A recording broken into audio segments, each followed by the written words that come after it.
এবার বম্বে হাইকোর্টের দ্বারস্থ হলেন পরিচালক প্রযোজক করণ জোহর। সাধারণত কারো বিরুদ্ধে তাকে বিশেষ কোনো অভিযোগ করতে দেখা বা শোনা যায় না প্রকাশ্যে। সেই করণ এবার সোজা চলে গেলেন বম্বে হাইকোর্টে। তা কেসটা কি এটাই জানতে চান তো?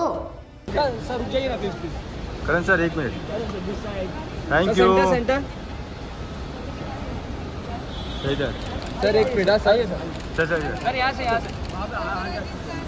करण सर একটি ছবিতে কেন তার নাম অযাচিতভাবে ব্যবহার করা হয়েছে এই নিয়েই প্রবল আপত্তি করণের।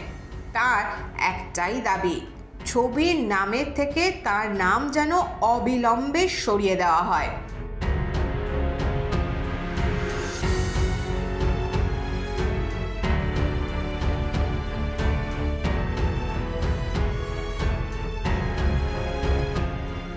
ছবির নামে এইভাবে তার অজান্তেই তাকে টেনে আনার অর্থ করণের ব্যক্তি স্বাধীনতা এবং অধিকারে অবৈধ হস্তক্ষেপ।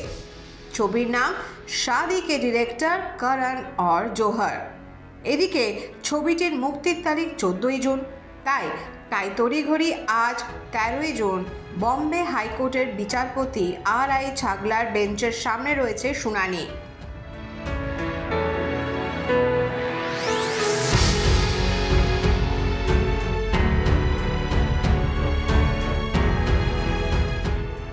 কোন দিকে যাবে শুনানির মত, নজর থাকবে আমাদের। আর বিনোদন সংক্রান্ত সব লেটেস্ট আপডেট, সে বলিউড হোক, টলিউড হোক বা বাংলা টেলিপাড়া, জানতে খোঁজ রাখতে আপনাদের নজর থাকুক এই সময় ডিজিটালে।